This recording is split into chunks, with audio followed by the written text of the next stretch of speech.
I agree with the panelists up here that Vermont Yankee is not part of our energy future. Our future rests with local renewable energy and efficiency. And as governor, I'll provide the leadership to move forward.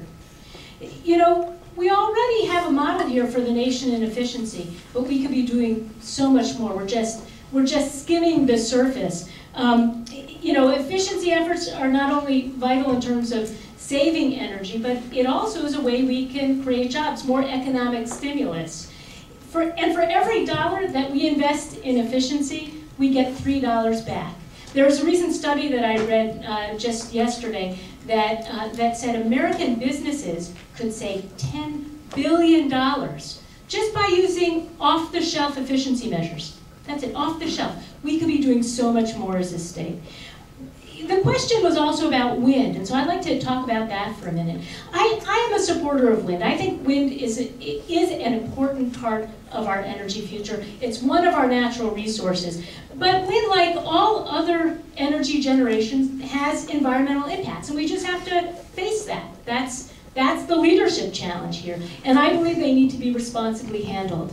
The way we treat wind should be consistent with our environmental values. I don't think we should be holding wind to a higher standard than other forms of energy development or a lower standard.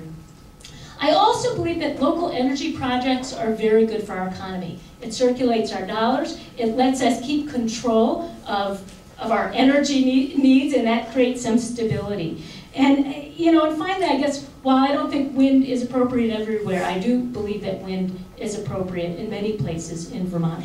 I was talking to a woman a couple days ago who's one of the folks who are developing the Sheffield wind projects, and I just want to, I wrote down what she said because I thought it was exactly right. She said, wind projects can't be developed overnight, but they won't happen at all without a governor that's committed to wind energy.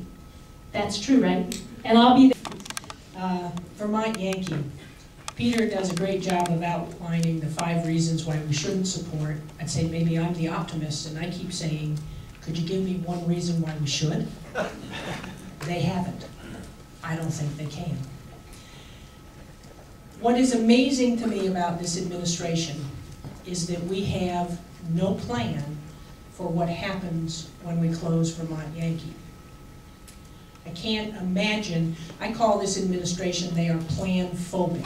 I don't care what topic you take, they have a fundamentally negative response to a plan. I happen to like plans, I think they pay off. Our future is in renewable energy. It's really interesting to me that every year Vermonters send out of state $1 billion on electricity. $1 billion. Just think, that's basically the size of our general fund budget. Just think if with good renewable energy, developing that and putting it in place, if we just kept half that money, $500 million a year in state, the phenomenal positive impact on the Vermont economy. That's a renewable future. That's an energy future that makes a lot of sense for this state. Wind power. It's controversial. There are issues. Up in Lowell right now, the Vermont Electric Company and GMP are working on a big project. And I think they're doing it the right way. They are spending about 5 nights a week in people's homes at their kitchen table talking about the things that people want to talk about. And at town meeting, they will vote on whether they want to move forward with the project. And the utilities have been real clear. If you don't want us, we're not going to make you do it. I'm willing to bet because they're doing it right, those communities are going to say yes, and we're going to have a win.